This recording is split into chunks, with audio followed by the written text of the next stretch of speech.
Assalamualaikum warahmatullahi wabarakatuh. Hi student, I hope so be healthy, be fun, and always be the best.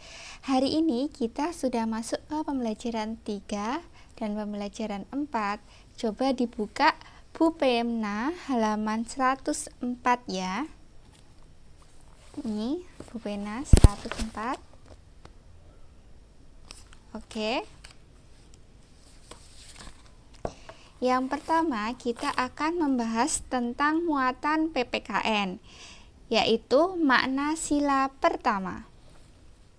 Pancasila, sila pertama berbunyi ketuhanan Yang Maha Esa. Sila tersebut mengandung arti bahwa bangsa Indonesia percaya dan takwa kepada Tuhan Yang Maha Esa. Nilai yang terkandung dalam sila ketuhanan Yang Maha Esa diantaranya 1. Percaya dan takwa terhadap Tuhan Yang Maha Esa dengan melaksanakan ibadah sesuai dengan kepercayaan masing-masing. 2. Mengembangkan sikap saling menghormati dan bekerja sama antar pemeluk agama dengan penganut kepercayaan yang berbeda-beda.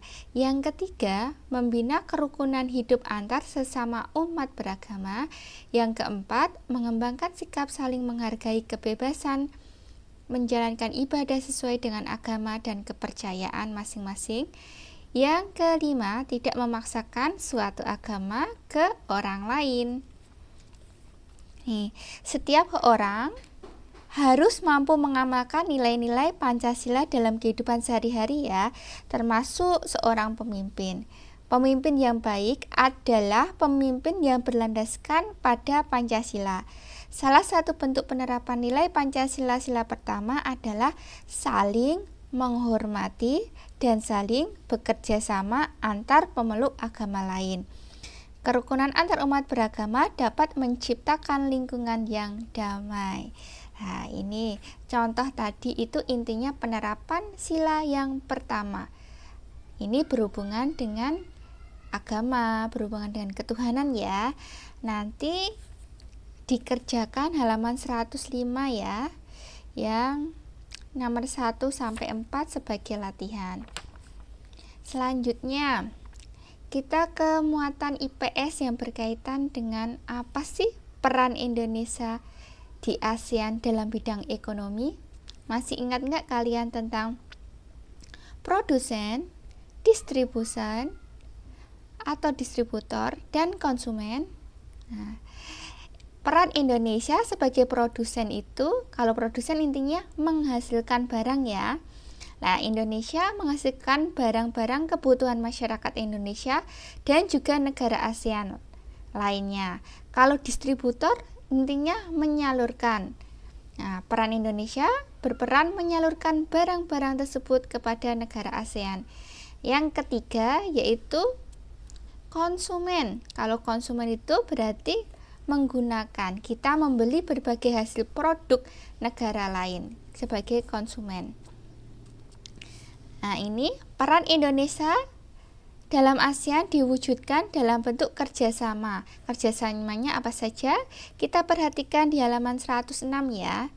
Yang pertama, menerapkan tarif khusus terhadap barang dan jasa sesama negara ASEAN. Nah, kerjasama ini bermanfaat untuk meningkatkan perekonomian antar negara, mendorong penanam modal di negara-negara ASEAN, mengembangkan wilayah-wilayah yang berpotensi di bidang perkebunan, perikanan, atau pariwisata.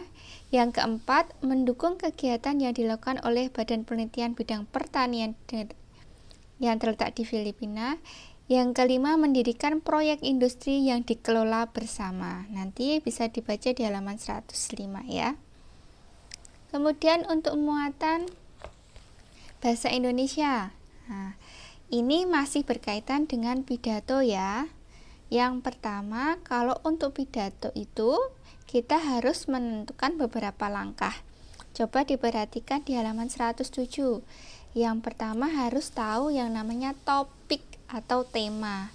Yang kedua, kumpulkan referensi bacaan. Referensi itu bisa dari buku, dari hasil ensiklopedia, penelitian, seperti itu. Yang ketiga, buatlah rancangan pidatonya dulu. Yang keempat, dirangkai pidatonya ya. Nah, itu dirangkai dan bisa ditulis dulu menggunakan kalimat efektif dan gunakan kata-kata yang bagus. Yang kelima, jangan lupa untuk berlatih di depan kaca ya, latihan membacakan pidato. Oke, dari sini udah paham ya. Kemudian kita akan ke pembelajaran yang keempat, yaitu menerapkan Pancasila sila yang kedua. Pemimpin adalah orang yang ditunjuk untuk memimpin dan mempersatukan kelompok dalam sebuah organisasi. Pemimpin berada di bagian paling atas dalam struktur organisasi. Pemimpin inilah yang mengendalikan anggota. Pemimpin harus mampu menyatukan seluruh anggotanya ya.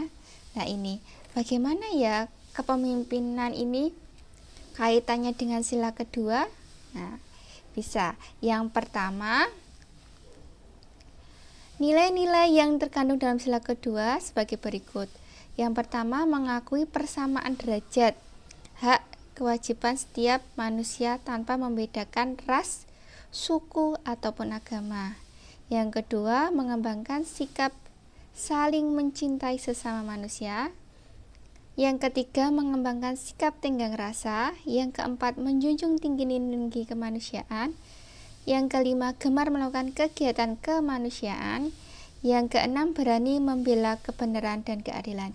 Jadi intinya dari sila kedua itu tentang kemanusiaan ya, berkaitan dengan hal-hal yang bidang kemanusiaan seperti contohnya tenggang rasa, kegiatan kemanusiaan, membela kebenaran dan keadilan, seperti itu. Kemudian untuk di IPS nanti kita akan mempelajari tentang peran Indonesia di ASEAN dalam bidang yang tadi ekonomi, sekarang bidang politik. Nah, politik. Negara-negara di ASEAN memiliki sistem politik yang berbeda. Namun, perbedaan sistem politik tersebut tidak menghalangi sesama negara ASEAN untuk melakukan yang namanya kerjasama. Selain kerjasama, setiap negara juga berperan dalam menjaga perdamaian dan ketenangan di ASEAN. Sebagai negara pendiri ASEAN, Indonesia juga memiliki peran di bidang politik. Nah, yang bidang politik itu berarti tentang kerjasama di bidang misalnya militer, perdamaian antar negara, dan lain sebagainya ya. Ya, ini bisa dibaca di halaman 111 ya. Sebagai contohnya seperti ini. Membantu perdamaian negara-negara yang sedang berkonflik. Contohnya yang pernah berkonflik Kamboja dan Vietnam ya. Peran Indonesia tersebut sebagai penengah perundingan damai antara Kamboja dan Vietnam tahun 1977. Nah, Indonesia membantu perdamaian antara pemerintah Filipina dan gerakan pembebasan Moro.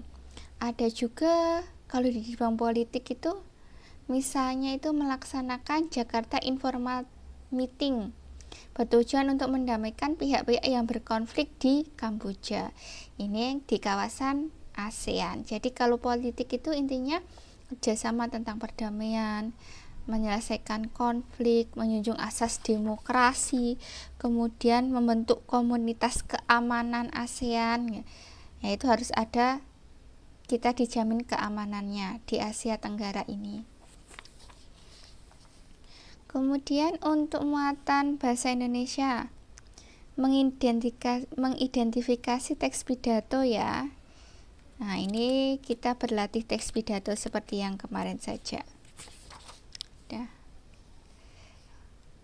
Oke. Nah, ini cukup sekian dulu ya pembelajaran hari ini. Apabila masih kurang paham bisa tanya ke Miss Septi. Nanti tugasnya Miss share segera ya. Terima kasih. Assalamualaikum warahmatullahi wabarakatuh.